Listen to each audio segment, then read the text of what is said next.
Janvier 2015.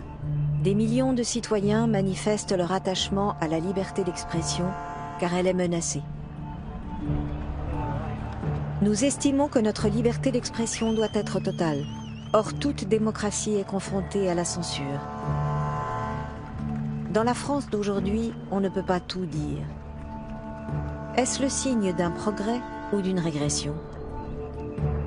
Ce film dévoile des formes actuelles de censure en s'appuyant sur des exemples historiques pour comprendre son impact sur l'art et l'information. Comment définir ses limites? Est-elle légitime dans certaines conditions?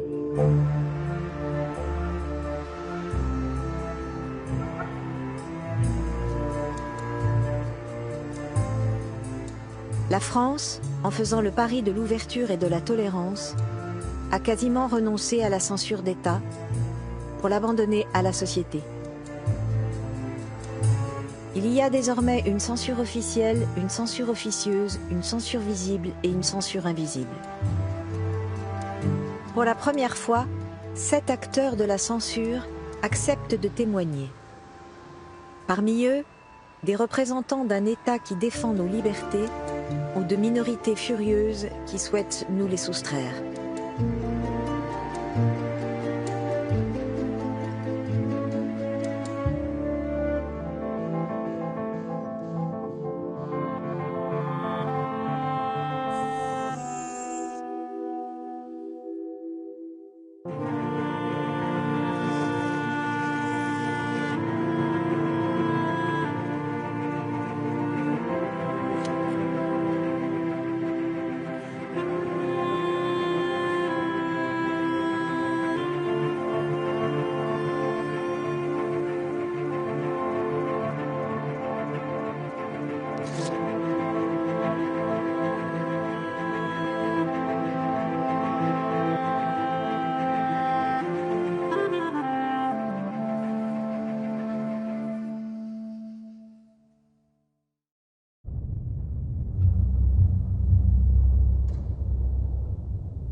Le Pisse-Christ, c'est une photographie qu'on a cherché à nous présenter comme de l'art contemporain. En l'occurrence, c'est la photographie d'un crucifix plongé dans l'urine du soi-disant artiste photographe. Nous considérons qu'il y a là blasphème, sacrilège, offense à ce qui est le plus important pour nous.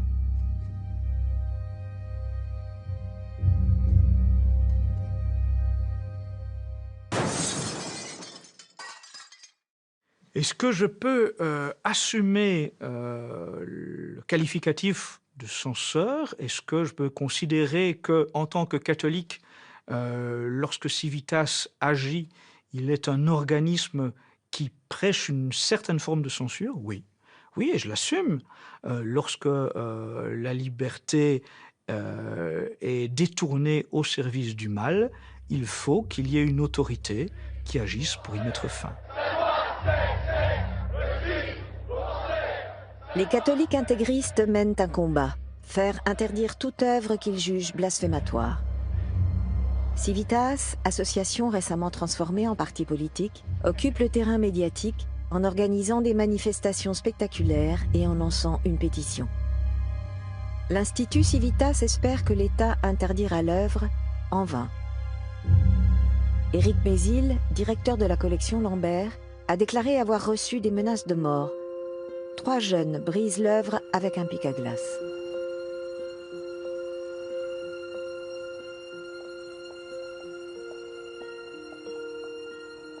La notion de blasphème est elle-même une notion religieuse, ce n'est pas une notion du droit républicain.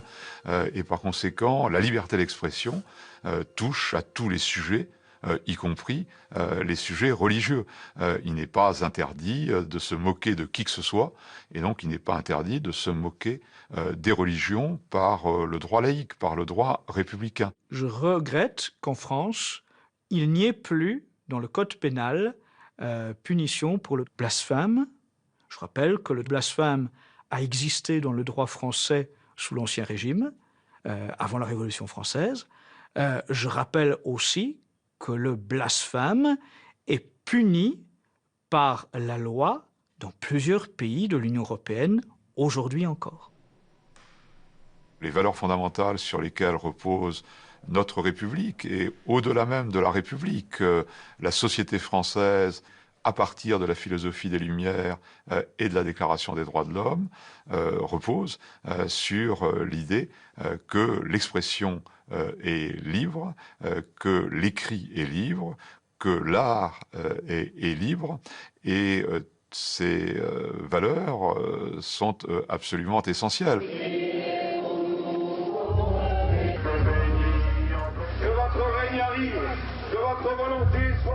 Il va de soi que cette république laïque telle que conçue en France, c'est pour nous quelque chose qui se voit comme une forme d'adversaire, parce que nous avons conscience que tous ces repères, tous ces principes sont calqués sur une espèce d'antichristianisme.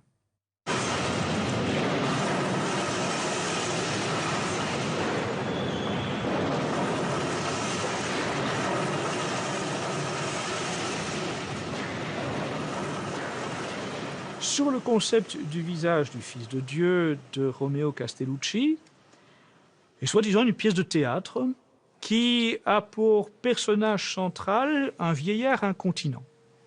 À l'issue de ce spectacle, grimpe sur une échelle et déverse sur ce portrait du Christ un seau d'un liquide infâme qui symbolise les excréments de l'individu. Encore une fois, pour un catholique, c'est quelque chose d'abject, d'innommable.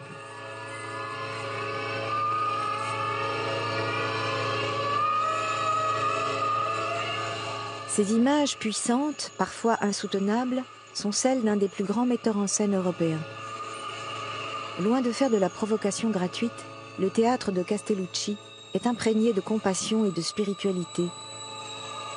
Ironie de l'histoire, Civitas dénonce un spectacle qui montre combien l'absence d'un Dieu conduit à un monde tragique. Christianophobie, ça suffit! Christianophobie, ça suffit! Christianophobie!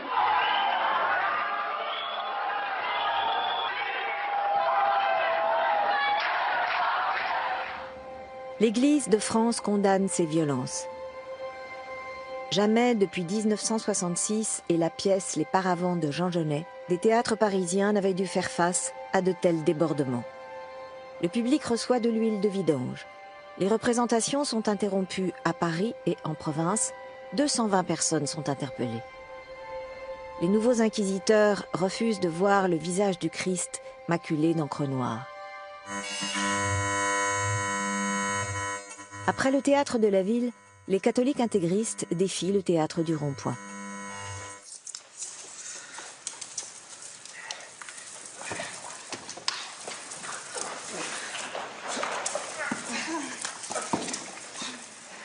Ce que nous avons en tant que Civitas organisé, c'est une vague de campagne de pression contre les directeurs de théâtre qui programmaient ce spectacle. La cible pouvait être sans doute particulièrement affectée si nous paralysions son mode opératoire et donc son système téléphonique, ses boîtes mail, sa possibilité de réservation en ligne. Rodrigo Garcia, artiste engagé, connu pour ses provocations et ses outrances, propose une satire de la Passion du Christ et une critique du capitalisme sur une scène jonchée d'hamburgers. Civitas n'aura pas le plaisir de contempler une salle vide. Le spectacle est maintenu, malgré le soutien d'une quarantaine de députés issus de l'UMP. L'offensive se poursuit. L'association Agrif attaque en justice le directeur du théâtre du Rond-Point, Jean-Michel Ribes, désigné comme le nouveau Satan. Il est relaxé. Avec cette censure archaïque, la tolérance s'affronte à la bigoterie, la lumière aux ténèbres. C'est une extrême droite déguisée en curé. C'est des gens qui vivent au Moyen-Âge, qui ont un discours de templiers, qui veulent que la France soit catholique, point barre, soit dit en passant qu'il n'y ait plus d'arabes et tout ça. Je vous signale que quand même tous les gens qui vont protester là ce soir n'ont pas vu la pièce. C'est quand même extraordinaire. Nous menons des actions pour tenter de faire comprendre à nos contemporains que leur dignité même est en jeu. Et c'est aussi, dans notre démarche, une volonté, toujours en toutes circonstances, de chercher à amener nos concitoyens, nos contemporains, à élever leur âme. Les intégristes catholiques ont donc changé de stratégie. Ils ont renoncé à l'action violente. En 1988, ils avaient incendié un cinéma qui projetait La dernière tentation du Christ de Martin Scorsese. Le film montre Jésus sur la croix tenter de renoncer à son sacrifice pour vivre parmi les hommes. 14 personnes furent blessées. Dans la France des années 60, la censure sur les films jugés blasphématoires est exercée par l'État. Située au XVIIIe siècle, La religieuse de Jacques Rivette raconte l'histoire tragique de Suzanne Simonin, interprétée par Anna Karina. Enfermée contre son gré dans la vie monacale, elle subit les tortures physiques et morales de ses consoeurs et se suicide. Ce film, je crois, n'attaque absolument pas les religieuses, contrairement au bruit que l'on veut faire courir. Il n'attaque même pas la religion. Il met en cause les fondements même de la vie monastique, mais il les met en cause dans des termes qui, me semble-t-il, sont des termes extrêmement nobles, sont des termes de réflexion et non pas des termes de satire ou de critique bassement anticléricale. Après tout, on est en droit de se demander quelle est la justification profonde de la vie claustrale. C'est une question que n'importe quel homme est en droit de se poser, que le chrétien lui-même est en droit de se poser. Est-ce que je peux vous demander si vous croyez en Dieu? Pour le moment, non. Le film est interdit aux moins de 18 ans. La France catholique veut son interdiction totale. Les ligues familiales entrent en guerre. L'Église lève une armée de religieuses qui bombardent de lettres le secrétaire d'État à l'information, Yvon Bourges. Il décide d'interdire totalement le film pour trouble à l'ordre public. L'État a choisi l'ordre moral contre la liberté. Les artistes s'insurgent contre cette censure que Jean-Luc Godard qualifie de Gestapo de l'esprit. Depuis la Libération, 189 films ont été totalement interdits. C'est que les images vivantes et parlantes du film, la puissance du cinéma, son impact sur l'esprit et l'imagination des spectateurs, et pas seulement des plus jeunes, en font une technique dont la portée échappe parfois aux intentions de ses auteurs et dépasse en tout cas celle de tout autre moyen d'expression. Dans un monde où l'on rencontre à chaque carrefour de bons apôtres, prêchant la générosité et le désintéressement, préconisant la fraternité et la solidarité humaine, qui, sinon les bonnes sœurs, répond dans la réalité à ces appels du cœur et de l'esprit.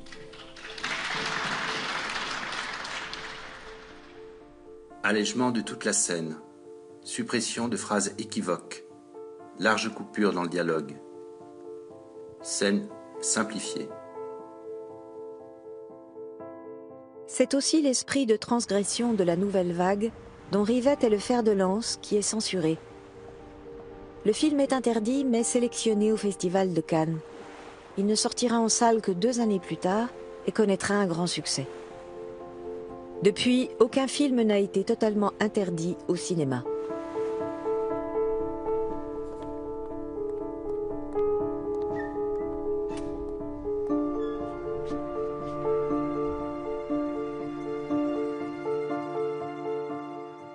Le contrôle que nous exerçons, nous efforçons de l'exercer avec la plus grande prudence possible. C'est un contrôle qui aboutit à une classification qui passe par un contrôle, comme on voudra. À son origine, le cinéma a été classé comme spectacle de curiosité et donc devait faire l'objet d'une autorisation spéciale. Alors ensuite, je pense que, à tort ou à raison, on a toujours attaché au cinéma l'idée que Sous une forme ou sous une autre, l'ordre public était en cause. Dans les années 40-50, on peut interdire un film pour atteinte au moral de l'armée. C'est arrivé. On peut interdire un film parce que le film est considéré comme pouvant entraver le cours de la justice, etc., etc. Aujourd'hui, nous n'avons fort heureusement qu'une seule préoccupation, c'est de protéger les mineurs. Et ça s'arrête là. Le cinéma est censuré de deux façons. Les maires peuvent interdire les sorties en salle pour trouble à l'ordre public, et une commission de contrôle des films créée dès 1916 peut les interdire. Elle est le bras armé de l'État pour imposer un ordre moral et politique. Depuis les années 70, la commission a pour seule mission de protéger les mineurs contre la violence et le sexe. Composée de fonctionnaires, d'experts, de jeunes et de professionnels, elle donne un avis au ministre de la Culture qui délivre un visa d'exploitation.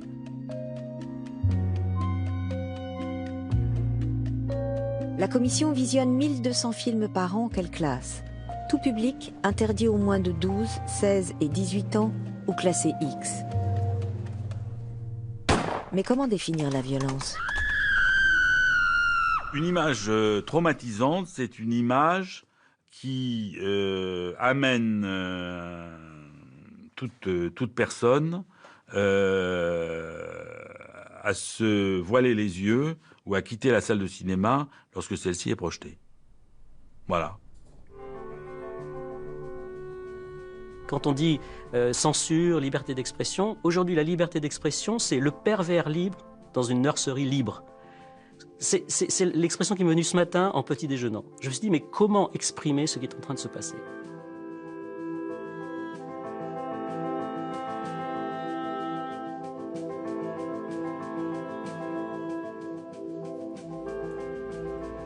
André Bonnet est le nouveau censeur du cinéma français. Co-fondateur de l'association Promouvoir, qui compte quelques centaines de membres proches des milieux catholiques traditionnalistes, il conteste depuis 15 ans certaines décisions de la commission. En s'en prenant au film Saut 3D, il fait trembler l'industrie du cinéma. Le film Saut 3D est un film de pure violence, mais épouvantable, intenable tellement c'est violent. Et c'est ce film sur lequel nous avons obtenu un grand succès auprès du Conseil d'État le 1er juin dernier, puisqu'il a totalement annulé le visa. Lorsque nous avons saisi la juridiction de Saut 3D, l'un de nos arguments consistait à dire que la commission de classification, avant d'autoriser le film aux mineurs, avait tout de même relevé la sauvagerie des scènes. Et pour autant, consciemment ensuite, ils autorisent le film aux mineurs. Nous travaillons de façon empirique. Mais en même temps, comme nous avons différents points de vue, et qu'il y a plus de 20 personnes qui sont chargées de donner un point de vue, nous faisons le pari, peut-être déraisonnable, que de la confrontation entre ces personnes compétentes, qui ont quand même une expérience en ces matières, naîtra une position relativement équilibrée. Le Conseil d'État donne raison aux arguments d'André Bonnet et étend l'interdiction de saut 3D de 16 à 18 ans. Cette nuance a un impact considérable. Les mineurs de moins de 18 ans représentent 20% des spectateurs. Et le film est interdit sur les chaînes de télévision grand public. La première des libertés, c'est de pouvoir saisir un juge. Et un juge qui a le pouvoir de contrôler ce que fait une autorité administrative lorsque cela est contesté. Donc je crois qu'il ne faut pas du tout s'étonner au nom des libertés, il faut au contraire se réjouir au nom des libertés de ce que l'accès au juge soit facile pour un citoyen individuellement ou pour une association qui a un projet collectif. Alors après, le juge statue. Et là aussi, il ne faut pas s'en étonner. On ne peut pas vouloir une chose et son contraire. L'état de droit repose sur le juge.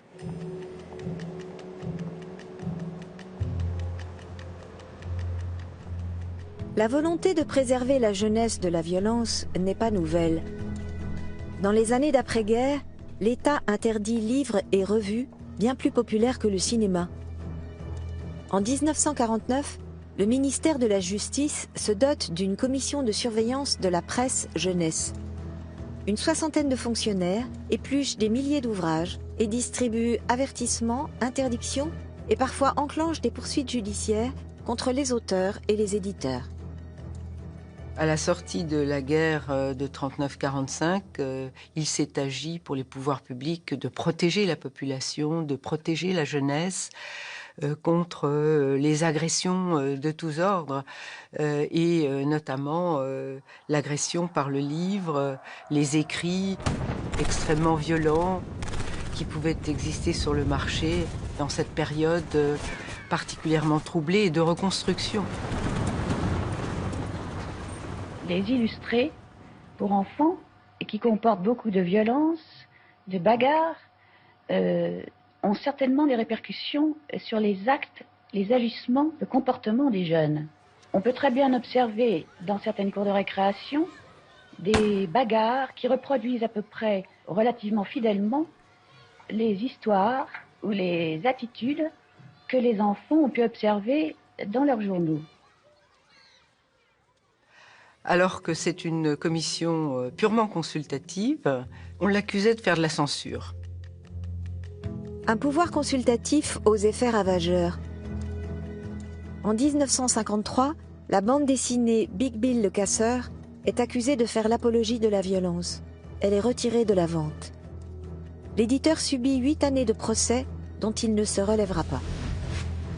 Les professionnels de la presse enfantine se savent désormais placés sous haute surveillance. Tout ce qui est vraiment fait l'objet d'une mesure d'interdiction est un échec. Ça ne veut pas dire parce que, au fond, l'autorégulation du comportement est ce qu'il y a de mieux.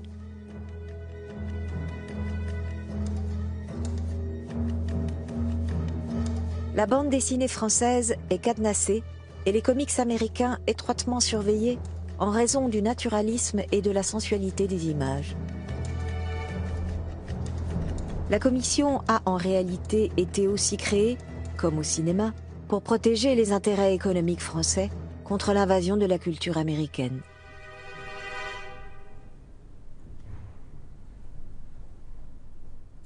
Maintenant, il ne faudrait pas non plus en arriver à rendre la jeunesse actuelle et les garçons en particulier complètement émasculés. Ça risque rien. Actuellement, non, je ne suis pas certain. Les deux actuellement, je trouve que les les filles deviennent des garçons manqués et les garçons, on en fait volontiers des fablettes. Tu vois, Tonetti, ce ne sont pas tous des vauriens.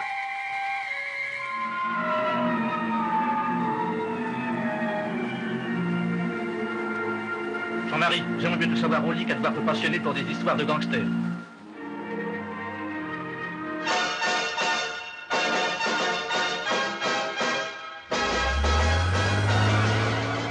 Dans les années 60, les censeurs veulent mettre au pas la jeunesse yéyé à travers leur revue emblématique Salut les copains, coupables selon eux de cultiver le goût d'une vie facile et dépourvue de règles.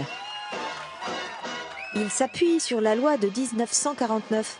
Elle prévoit que aucune illustration, aucun récit ne présente sous un jour favorable le banditisme, le mensonge, le vol, la paresse, la lâcheté, la haine, la débauche, ou tous actes qualifiés de crimes ou délits ou de nature à démoraliser l'enfance ou la jeunesse. Ils ne réussiront cependant pas à interdire la revue. La commission a toujours observé ce qui se passait sur le marché du livre, comme de l'audiovisuel, comme du cinéma. Donc de fait, les critères se sont émoussés et sont devenus désuets. Il y a la violence physique, mais il y a aussi la violence morale. Et dans ce domaine, tous les événements que nous pouvons vivre récemment peuvent rentrer, bien entendu, dans le critère de la violence. Le terrorisme est une violence. La haine raciale est une violence. La discrimination homme-femme est une violence. Donc, dans ce sens-là, la conception est large.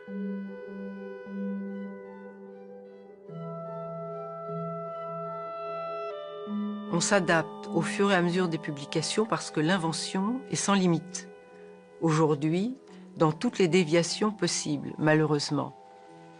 Et c'est très difficile de fixer un cadre. Laisse ce livre là où il est. Ce n'est pas une lecture pour toi.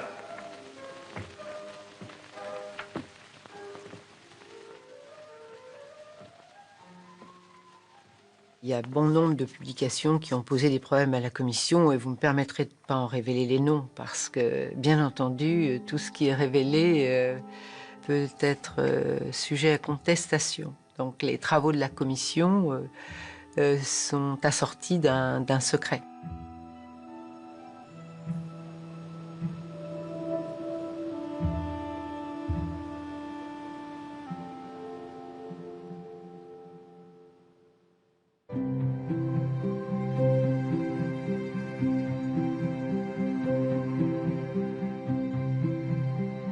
Aujourd'hui, la Commission ne propose qu'une vingtaine d'interdictions par an.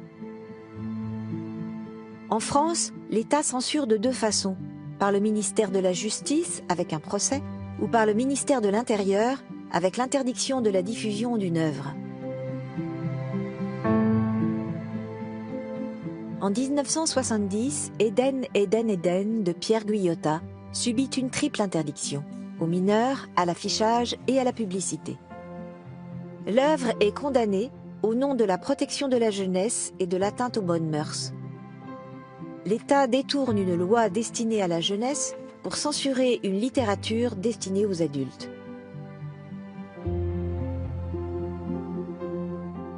Ce livre est présenté par Michel Léris, Roland Barthes et Philippe Solers, ce qui évidemment est assez écrasant pour un jeune auteur. En ce qui concerne Guyotat, qui n'est pas un jeune auteur, qui est un écrivain absolument admirable et qui vient d'écrire un livre qui est probablement un des livres les plus importants dans la littérature française de ces derniers temps et de toujours, c'est du moins ce que je pense. Et si je suis ici dans cette émission, c'est pour m'effacer précisément complètement devant ce livre et devant ce bloc de silence écrit qu'est ce livre.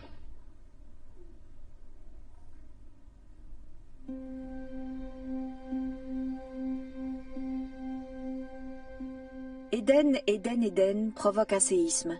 Son éditeur, Gallimard, décrit ainsi l'œuvre. La guerre, le viol de vivants et de morts, un crime passionnel, des incestes, la faim, un bordel de femmes pour les soldats, un bordel de garçons pour les ouvriers.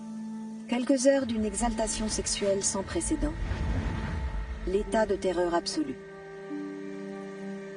Son aspect subversif est censuré.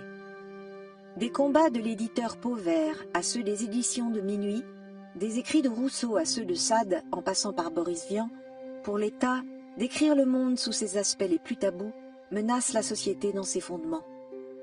C'est vrai que cette liberté a été conquise peu à peu. On se rappelle encore du procès de Baudelaire à propos des Fleurs du Mal ou de Flaubert à propos de Madame Bovary, dans une France qui était déjà une France très civilisée et reposant largement sur les valeurs héritées de la Révolution française. Des artistes pouvaient être poursuivis pour des œuvres regardées aujourd'hui comme des œuvres majeures de l'art littéraire.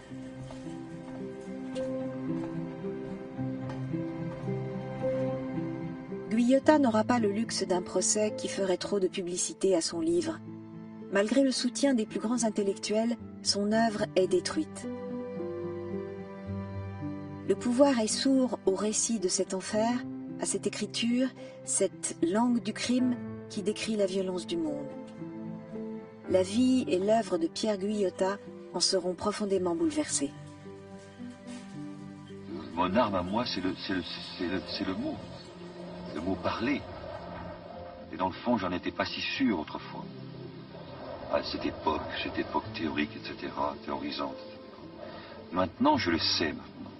Parce que je sais aussi que quand je parle, quand je suis relativement en forme et quand je suis libre, et les images viennent, et c'est un pouvoir réel.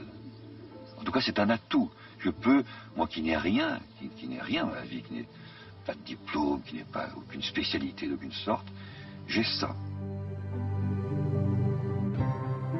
Il faudra attendre 1981 pour que l'ouvrage renaisse de ses cendres.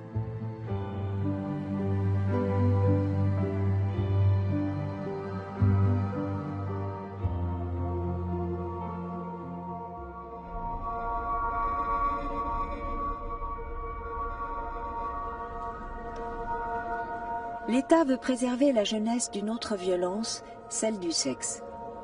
En 1975, il crée la mention film X et surtaxe les films pornographiques qui disparaissent des cinémas.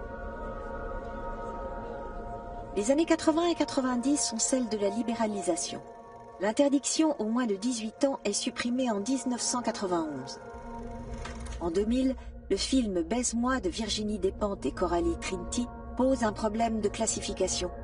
Il ne peut être classé X, mais comporte des images crues et violentes. André Bonnet obtient du Conseil d'État qu'il réintroduise l'interdiction aux moins de 18 ans, qui s'applique désormais sur tout film comportant des scènes de sexe non simulées ou de très grande violence. Cette décision est un tournant pour le cinéma en France. Ce qu'on montre aux plus jeunes, dès 12 ans, c'est le sadomasochisme, avec les 50 nuances degrés. C'est désormais des scènes extrêmement crues de sexe réaliste, comme celle qu'on voit dans La vie d'Adèle, où pendant plus de 8 minutes, vous avez une scène filmée extrêmement près, où on ne voit pas trop comment montrer plus que ce que l'on montre. C'est une scène de film pornographique qui est incorporée dans un film grand public. Et ces pauvres actrices, Léa Seydoux, la malheureuse, et puis Adèle, pendant 10 jours, ont été obligées de rejouer à l'infini une scène pornographique de lesbiennes, où elles disent en toutes lettres, il fallait que nous jouions. Ça n'était pas chorégraphié. Il fallait que nous embrassions les seins, que nous descendions jusqu'au sexe, nous embrassions le sexe de la partenaire, etc. Il fallait faire l'amour devant la caméra. Est pornographique tout film qui comporte des scènes de sexe réelles. C'est-à-dire, quand deux acteurs font l'amour devant une caméra de cinéma, eh bien, c'est quand même présumé être un film à caractère pornographique, surtout si le film ne contient que cela. La vie d'Adèle, d'Abdelatif Kechiche, est interdit aux moins de 12 ans. André Bonnet obtient l'annulation du visa d'exploitation de la Palme d'Or à Cannes pour 2 scènes qualifiées de pornographiques. Va-t-il réussir à faire interdire aux mineurs tout un pan du cinéma français?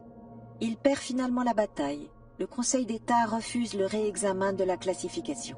Si vous avez 2 séquences à caractère sexuel dans un film en France, nous n'allons pas dire quelle est la durée de ces séquences, 2 minutes 12 ans, 10 minutes 18 ans. On ne dira jamais ça. Pourquoi? Parce qu'on n'isole jamais la scène ou les scènes pouvant prêter à discussion de l'ensemble du film. Alors que aux États-Unis et aussi en Grande-Bretagne, il y a un système de points où le film perd des points selon que telle ou telle scène va remplir tel ou tel critère. Vous voyez, l'œuvre n'est pas regardée comme une unité à prendre dans son ensemble. La question du film La vie d'Adèle a été prise comme un tout. Et la deuxième chose, c'est que le dossier que la commission avait sous les yeux ne comportait aucun élément qui pouvait nous faire dire que nous étions en présence de scènes de sexe réelles ou de scènes de sexe non simulées. Voilà. Alors, peut-être de scènes de sexe particulièrement réalistes, comme on dit parfois, ça c'est une appréciation, mais sur le fait objectif, je dirais, de la présence de ces scènes, le dossier faisait apparaître le contraire. Ce qui compte, c'est est-ce que le spectateur voit que c'est simulé? Est-ce qu'il y a des procédés cinématographiques au moment où la scène est filmée qui permettent au spectateur de prendre de la distance, de se rendre compte qu'on est en train de lui montrer non pas un acte sexuel, mais en réalité une simulation, un message d'acte sexuel. Vous voyez la différence? Mais ce que voudraient un certain nombre de ces cinéastes, et ils le disent eux-mêmes, c'est faire en sorte que tout le monde, à tout âge, puisse voir de la pornographie, et que ce soit à nouveau quelque chose qui soit dans le circuit grand public, quel que puisse être le prix à payer par les plus jeunes.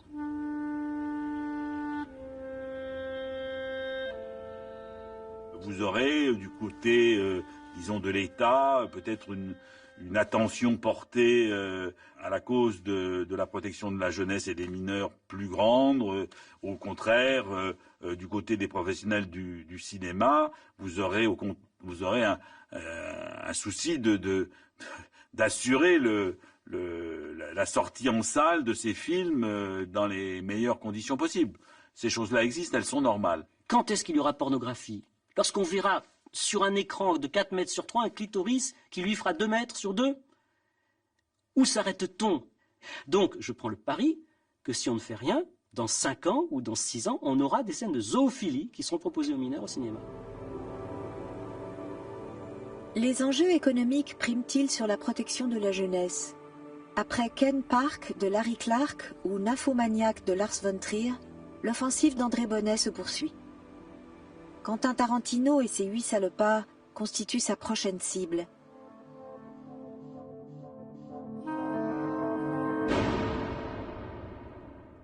Dans cette croisade, André Bonnet n'est pas seul. Sur Internet, des censeurs interdisent la diffusion d'images jugées choquantes.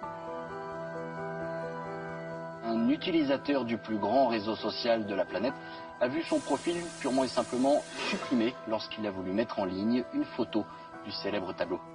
Le plus grand réseau social, Facebook, censure des utilisateurs mais aussi des institutions. Le musée du jeu de paume a dû enlever sur sa page un nu de Laure Albin Guyot pour ne pas perdre ses followers. Est-ce le revers d'une lutte contre la pornographie et la pédophilie, le triomphe du puritanisme américain, nouveau curseur de la censure, ou la nécessité pour Facebook de rester ami avec 1,4 milliard d'utilisateurs dont les cultures diffèrent? Si Internet et Facebook sont des espaces uniques de liberté d'expression, pourquoi censurer la nudité et cependant tolérer des contenus d'une violence extrême? Face à l'explosion d'Internet et de sa cyber-haine, l'État se voit en partie confisquer son rôle de censeur et d'arbitre.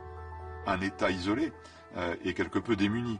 La conception classique qui voulait qu'un droit soit édicté par un État et s'applique sur le territoire d'un État est aujourd'hui remise en cause par des normes qui dépassent de beaucoup les frontières. Et au premier rang de ces normes, on trouve bien sûr la régulation du numérique, d'Internet et des réseaux sociaux. La nudité est-elle désormais considérée comme de la pornographie? Les tenants de l'ordre moral sont-ils parvenus à imposer leur vision conservatrice de l'art et de la société?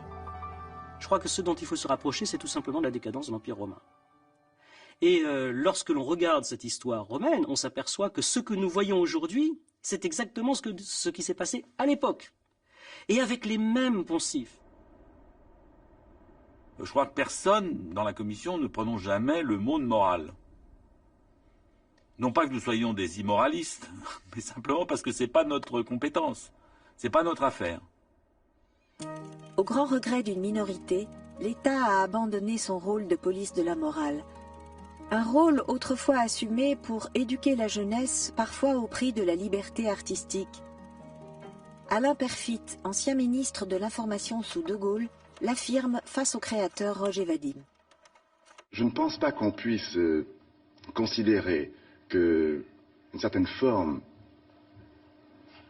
de débauche, j'emploie un mot qu'on peut retourner contre moi, de liberté dans l'érotisme soit le symbole de la décadence. Chaque fois qu'une société s'est livrée ainsi à une sorte de dérèglement, de dissolution des mœurs, il y a eu un retournement après. Ou bien alors il y a eu une invasion et une conquête devant laquelle elle n'a pas su se défendre. Alors ce que je crains, c'est que notre société occidentale, notre libre société occidentale, si elle continue d'aller dans le sens que vous souhaitez, se condamne elle-même à sa propre disparition.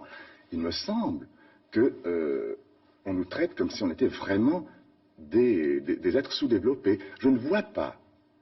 Il n'est pas question de drogue ici. Il n'est pas question de violence. Il n'est pas question de sadisme. Je ne vois pas pourquoi l'acte charnel, je ne vois pas pourquoi la vision de la nudité est un symbole de décadence. Il est bon que vous vous sentiez libre dans votre action et dans votre recherche. Mais en face du créateur qui doit se sentir libre, il faut qu'il y ait des responsables qui, au nom de la société, vous disent non. C'est au nom du pouvoir que le général de Gaulle dira non, notamment dans le domaine de l'information. La France des années 60 est celle de la censure à la télévision. Ce média de masse qui fait irruption dans les foyers est une révolution. De Gaulle en fait un usage personnel pour s'adresser aux Français. La télévision est sous le contrôle du ministre de l'Information, installé dans l'ancien ministère de la Propagande. La presse était suspectée d'être hostile. C'est vrai qu'elle l'était d'ailleurs en gros à De Gaulle et sur beaucoup de sujets, énormément de sujets. Donc De Gaulle exprimait que on avait la télévision, elle appartenait à l'État, et rien qu'à l'État, donc elle devait exprimer ce que M. Pompidou d'ailleurs a appelé ensuite la voix de la France. La question la plus sensible à l'époque, mais elle ne dépendait pas des affaires étrangères, c'était l'Algérie. Et sur l'Algérie, il y avait évidemment des interventions, des limitations qui ont pu se passer et qui étaient traitées en dehors de moi. Tournez-vous, face à nous.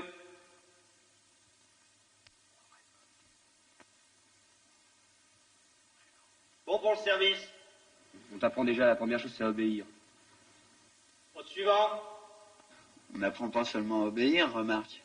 C'est-à-dire, on t'apprend la haine de l'autre, Oui, d'accord, tu fais on t'apprend la haine de l'ennemi, quoi, là. Ce film n'a pas été diffusé à la télévision en raison du caractère subversif des propos tenus sur l'armée et le service militaire. Le petit soldat de Jean-Luc Godard, L'Algérie en flammes de René Vauthier, Muriel ou Le temps d'un retour d'Alain Resnais, les films sur la guerre d'Algérie sont censurés par l'État, à la télévision comme au cinéma. Ils le sont aussi par d'anciens combattants qui menacent les exploitants de salles. La bataille d'Alger de Pontecorvo attendra 2004 pour sortir en salle sans incident. C'est un poste usant. Selon un proverbe arabe, une chandelle qui doit éclairer n'éclaire qu'en se consumant. Le général de Gaulle, il avait comme ministre de l'Information Alain Perfit, et qui a cherché à trouver le meilleur usage possible de la télévision publique. Et pour cela, il a constitué un service interministériel d'information auquel j'ai participé et qui avait pour objet de coordonner l'ensemble des besoins de l'État à l'égard de la télévision publique. Lille ? Oui. Bonjour, à Régie Une ici. Est-ce que votre sujet est prêt ? Au départ, c'était un rôle très bénéfique. Il s'agissait d'aider RTF à remplir son rôle en lui apportant des informations, des dossiers. Moi, je donnais rarement une opinion, mais enfin quand même, de temps en temps, je donnais une opinion. Je n'ai pas l'impression que c'était une censure, c'était une sorte de coopération intelligente. Et tu as ce feuillet également sur la politique française. Hein, méfie-toi. Tu veux l'ordre ? Ça y est, la presse. Alors, le petit moteur pour Nice, machine 7. J'allais à la télévision, parce que les émissions se faisaient le vendredi soir, au dernier moment, et souvent ils recevaient des bobines de correspondants qui arrivaient, qui étaient insérées, etc. Donc j'étais vraiment à chaud. Le but des Américains et des Soviétiques est d'arriver à un accord sur la limitation des armes stratégiques, c'est-à-dire des armes nucléaires.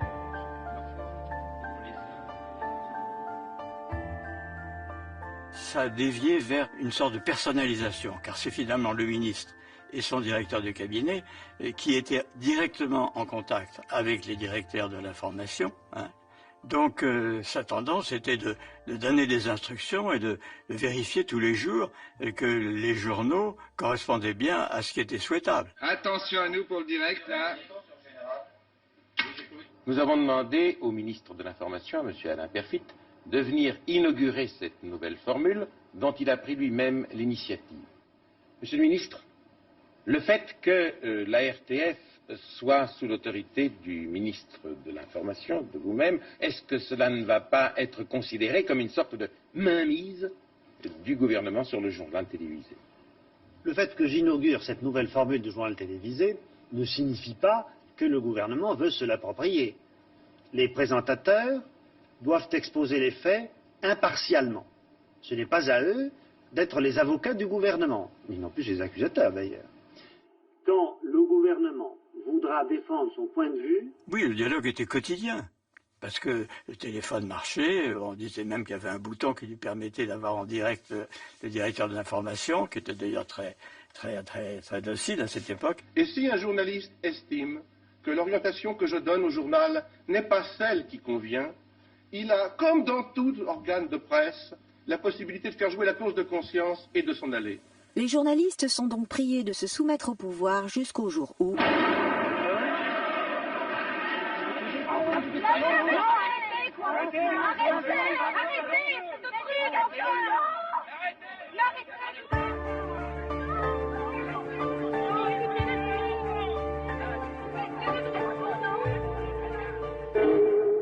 Ces images, diffusées dans l'émission Zoom pendant les événements de mai 68, provoquent l'arrêt de l'émission. Avant, on ne voyait pas de manifestation à la télévision, bien entendu, très peu. Tandis que là, brusquement, ça faisait éruption. Les gens étaient effarés. Donc, il y avait plainte à l'Élysée, plainte, qu'est-ce que l'information, ça y est, elle est entre les mains des gauchistes, des agitateurs. Les producteurs André Harris et Alain de Sédouy doivent quitter l'ORTF. Il y a une retenue naturelle, et il n'y a pas eu de récit de 68 immédiatement. Pendant que la France flambe, le pouvoir politique régale des millions de spectateurs d'émissions inédites. Georges Walter, 300 jeunes femmes dans un institut de beauté à Mulhouse ont tout lieu d'être mécontentes aujourd'hui. Elles sont mécontentes parce qu'elles sont malheureuses, elles avaient acheté de l'espoir et cet espoir a été déçu. Elles voulaient maigrir et il ne faut pas sourire des femmes qui veulent maigrir de quelques kilos, car ces quelques kilos sont ce qui les sépare peut-être d'une autre vie dans leur esprit. Et c'est pourquoi elles s'étaient précipitées vers cet institut qui leur promettait, chose étrange, de les faire maigrir dès la première séance de 12 cm et demi. La rupture survient en 1969 avec Jacques Chaban-Delmas, nommé Premier ministre du président Pompidou. Pour répondre à mai 68, il propose une nouvelle société, plus juste, plus libre, grâce notamment à la télévision. Il donne aux directeurs de l'information leur indépendance. Chaban a pensé que le rôle traditionnel des ministres de l'information n'était pas justifié. Il a supprimé le ministère de l'information. Et il disait au directeur de cabinet, comme il l'avait dit au ministre, ne touchez pas à la télévision.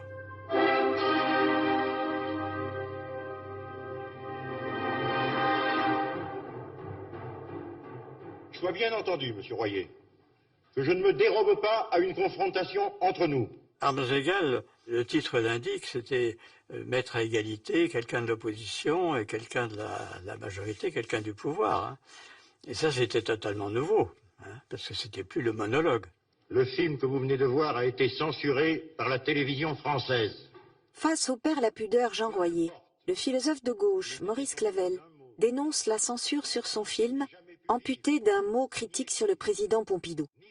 Il formule une phrase mythique qui restera gravée dans l'histoire de la télévision. Messieurs les censeurs, bonsoir. Ça, c'était un effet de scène de Clavel, parce qu'il n'y avait pas tellement matière à censure. Donc c'est un épiphénomène.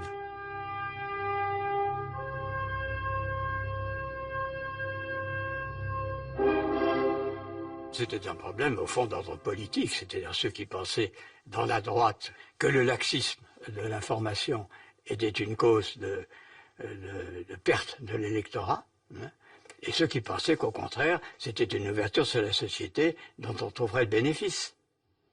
Bien là, je veux dire qu'on assiste à un spectacle qui peut se résumer en une phrase.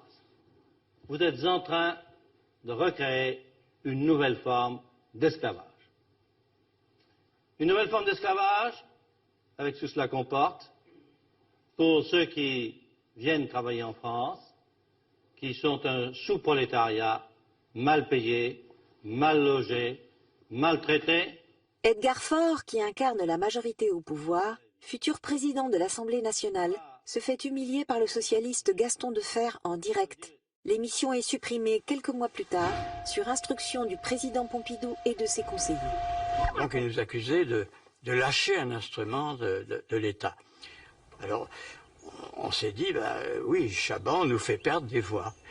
Son laxisme, finalement, fait le jeu de l'opposition. Voilà. Donc, il faut qu'il s'en aille. C'est ce qui s'est passé. L'ORTF, qu'on le veuille ou non, c'est la voix de la France. C'est considéré comme tel à l'étranger.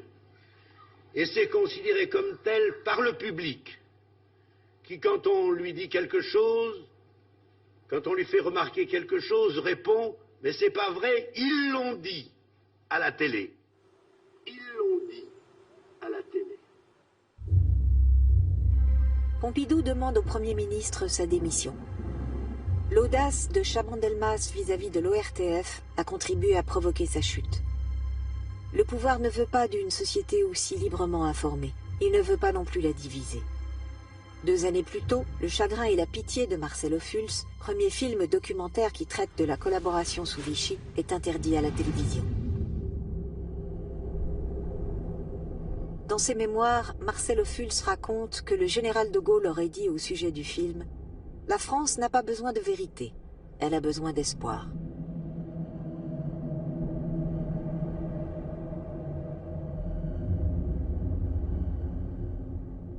Française, Français, le général de Gaulle est mort. La France est veuve. Inclinons-nous, mesurons les devoirs que nous impose la reconnaissance et que, dans l'âme nationale, de Gaulle vive éternellement.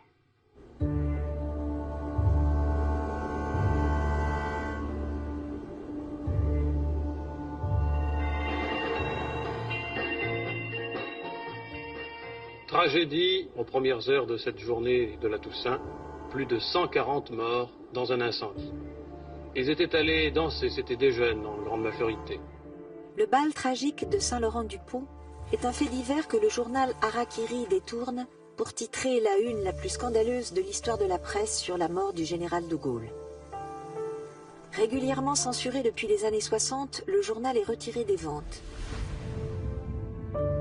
Pour survivre, il change de nom et devient Charlie Hebdo, en mémoire de Charles de Gaulle, enterré à Colombey-les-Deux-Églises.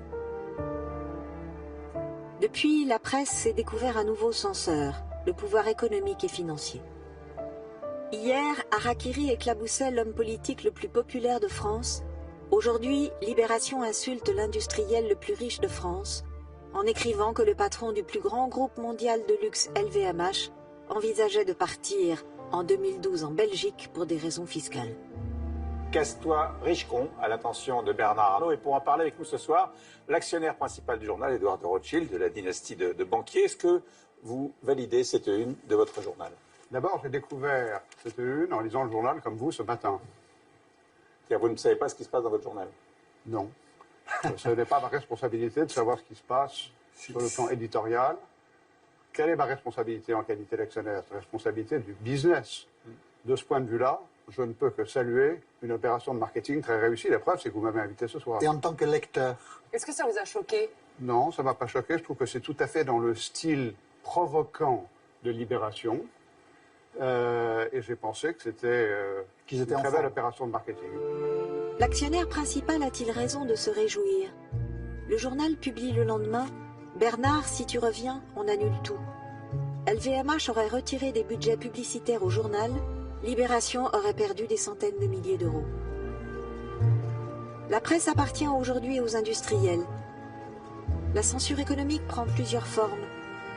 Comment arbitrer entre le souci de rentabilité d'un journal et la nécessité de financer des enquêtes aux issues incertaines? Comment ne pas exercer de pression pour que l'éditorial ne fâche pas ceux dont on partage les intérêts? Le pouvoir réel des industriels est d'avoir provoqué chez les journalistes une autocensure.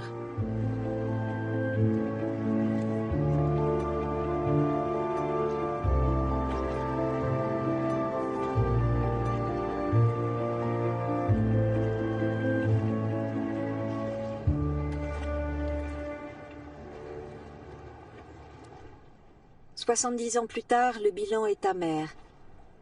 7 hommes d'affaires détiennent la majorité de la presse française. Ils possèdent la presse, mais ils ont également conquis la télévision. Au fond, la seule réponse à l'intervention de l'État, c'était la concurrence. Bouygues achète TF1, Drahi BFM TV et Bolloré Canal+.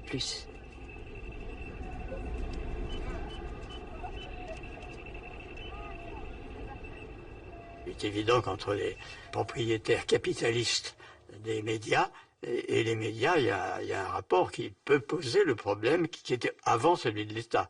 Parce que quand on est propriétaire d'un instrument, on a quand même tendance à l'utiliser. Bon.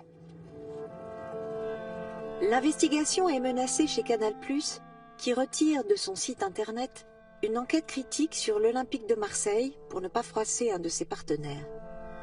La chaîne interdit ensuite la diffusion d'un documentaire sur le Crédit Mutuel qui soupçonne un système d'évasion fiscale et de blanchiment d'argent de sa filiale, la banque Pache.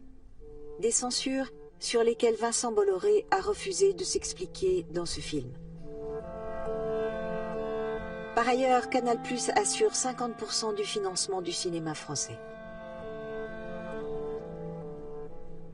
Il y a des sujets qui ne sont pas prisés par, comme vous dites, les chaînes de télévision qui sont les financeurs ou les cofinanceurs des films, ou par les producteurs, ou parce que l'on voudra.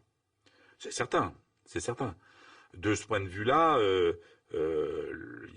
il reste une grande différence entre le cinéma américain et le cinéma français.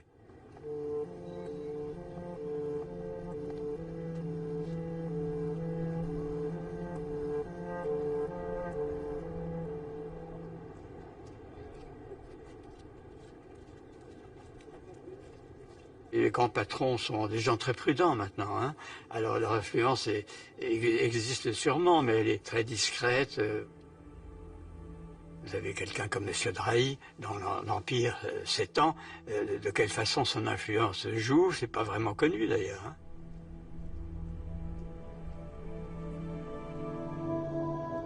Cette concentration des médias aux mains d'une poignée d'industriels est inédite dans notre histoire.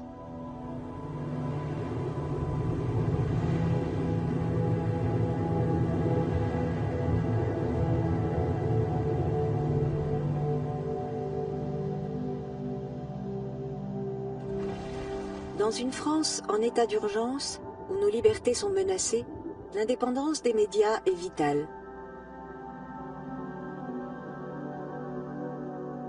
Notre démocratie a besoin de sa liberté d'expression pour résister aux actes qui menacent nos valeurs et notre pacte social.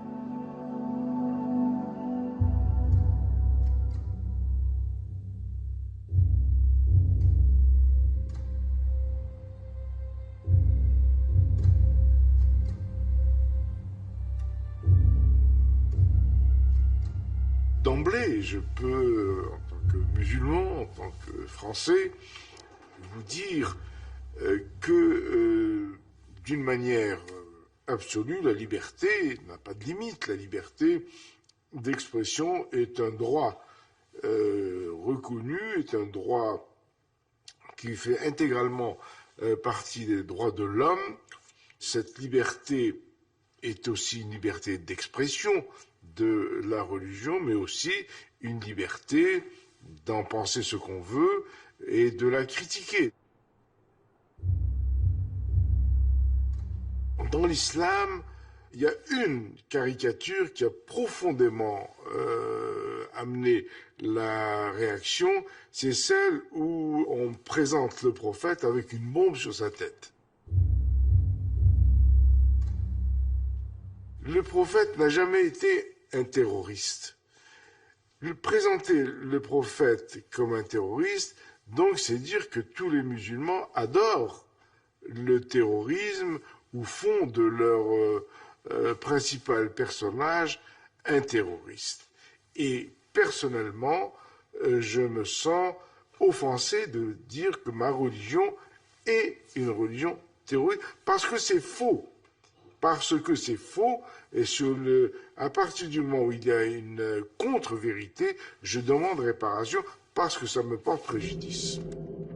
Vendu à plus de 400 000 exemplaires, le numéro de Charlie Hebdo provoque un fort retentissement au sein de la société.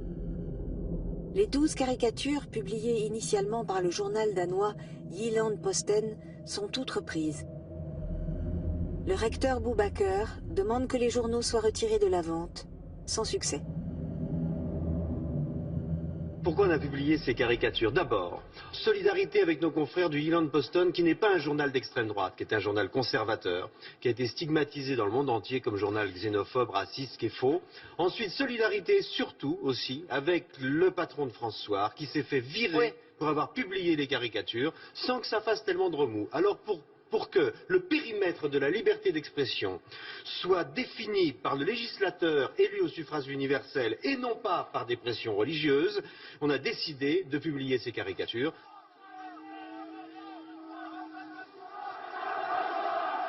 Dalil Boubaker intente un procès, non pour blasphème, mais pour injure stigmatisant un groupe de personnes en raison de sa religion.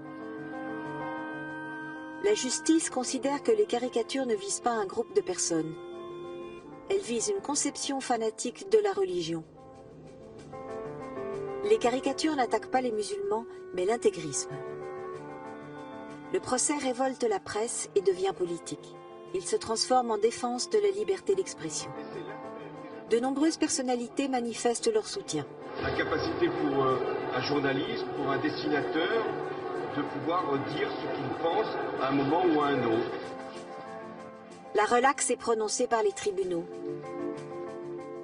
Les réseaux sociaux se mobilisent. Le quotidien iranien Amshari réplique en lançant un concours de caricatures sur l'Holocauste. Le monde musulman s'embrase.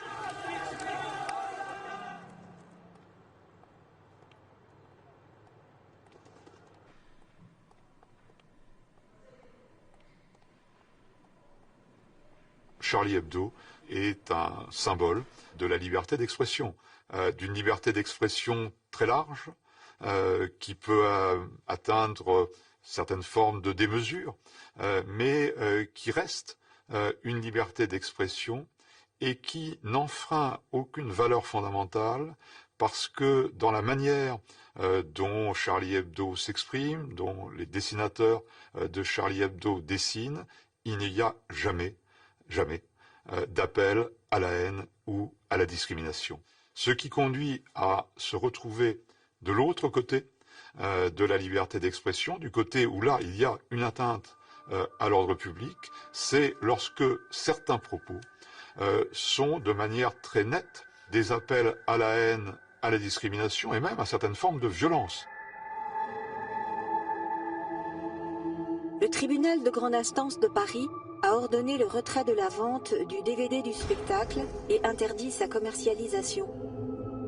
Il a jugé certains passages constitutifs de provocation à la haine et à la violence, de contestation de crimes contre l'humanité et d'apologie de crimes contre l'humanité. L'affaire est toujours en cours. La cour d'appel devra se prononcer. Quelle est la différence entre les caricatures de Mahomet et le spectacle Le Mur? Charlie Hebdo caricature l'intégrisme qui instrumentalise une figure religieuse, le prophète Mahomet, tandis que Dieudonné vise directement un groupe de personnes, les Juifs. En France, on a le droit d'offenser une religion, mais pas de stigmatiser des individus. C'est parce que le spectacle Le Mur incite à la haine raciale et à l'antisémitisme qu'il relève du domaine pénal et peut être poursuivi en justice. Il y a certaines formes d'expression parce que elles viennent méconnaître le pacte social dans ce qu'il a de plus fondamental, parce qu'elles constituent une forme d'insulte à l'histoire et au devoir de mémoire que chacun doit avoir devant des actes de barbarie qui ont été la négation des valeurs essentielles de la civilisation.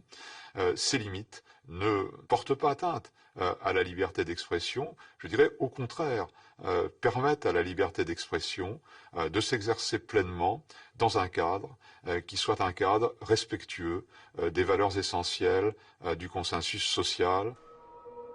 Malgré de multiples condamnations, Dieudonné réitère ses propos racistes et antisémites.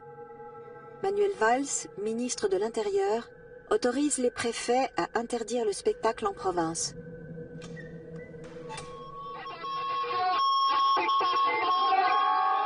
Cette mesure d'interdiction, propre à un État censeur des débuts de la Ve République, est validée par Bernard Stirn au nom du Conseil d'État, la plus haute juridiction administrative en France.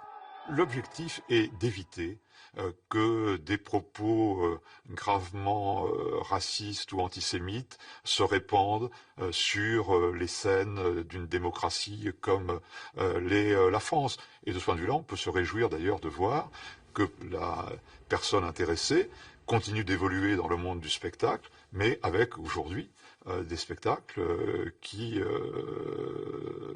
ne contiennent plus de propos racistes ou antisémites. C'est cela l'objet même, je dirais, de l'intervention des juges.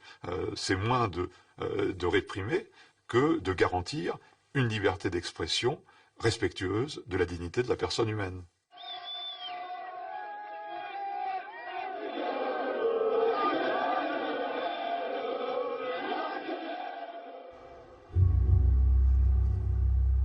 Les représentations du spectacle Le Mur ont été reprises sous le nom Azuzoa. Dieudonné a conservé la même trame expurgée des passages délictueux.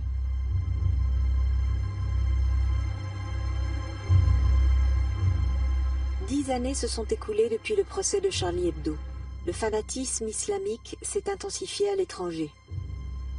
Le monde occidental, un peu assoupi dans sa certitude, n'est-ce pas, d'être à l'avant-scène de l'actualité mondiale, ne s'est pas rendu compte, et ça, je le regrette profondément, de l'évolution de l'autre monde, du monde de l'islam, qui jusqu'à présent était totalement affaire de piété, affaire de rites et de croyances, est devenue une religion dynamique, une religion politique, une religion qui a saisi ou instrumentalisé certains aspects de l'islam comme étant des éléments mobilisateurs.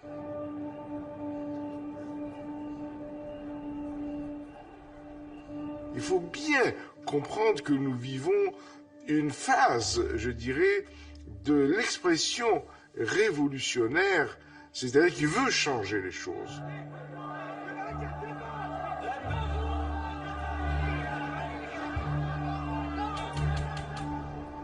En France, une infime minorité a pris le chemin de l'extrémisme et du fanatisme.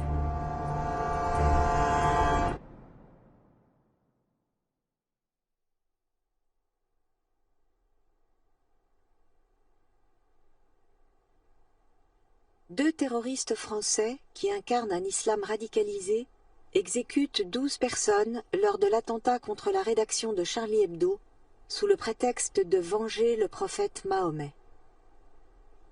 L'assassinat de ceux qui incarnaient la liberté d'expression blesse notre démocratie.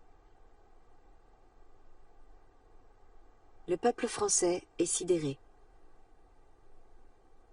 Nul n'a le droit de tuer quiconque. C'est une loi, même pour moi, divine. Ça, c'est dit dans ma religion. Et je pense que ce sont des principes moraux, que ce sont des principes éthiques et que ce sont des principes, n'est-ce pas, de respect d'autrui, y compris dans sa liberté la plus totale.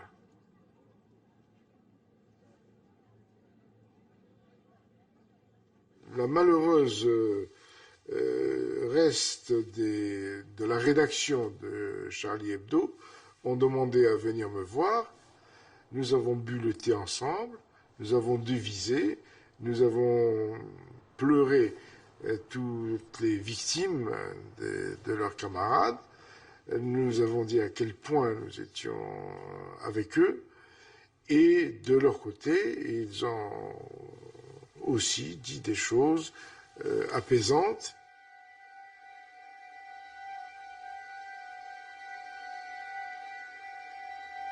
Une semaine après les attentats, Mahomet revient à la une de Charlie Hebdo. Que signifie-t-elle? toutes les interprétations sont possibles. Le prophète est-il représenté avec douceur ou avec ironie? Pardonne-t-il à la rédaction ses caricatures maintenant qu'elle a payé le prix du sang? Pleure-t-il sur ce que les intégristes ont fait de son message de paix?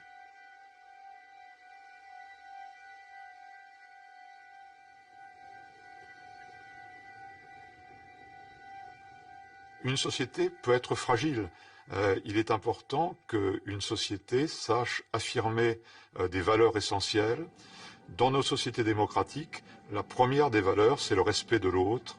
Là, je crois que oui, le droit des libertés est là pour que ces valeurs aient toute leur force, qui sont d'autant plus nécessaires que malheureusement, elles sont parfois menacées.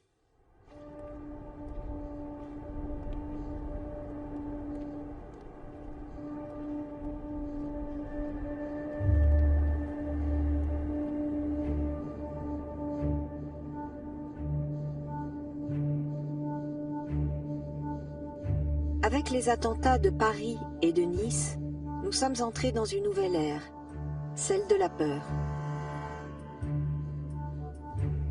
La peur est-elle l'ennemi de toute liberté? Quelles seront les nouvelles formes de la censure? Messieurs les censeurs, bonsoir.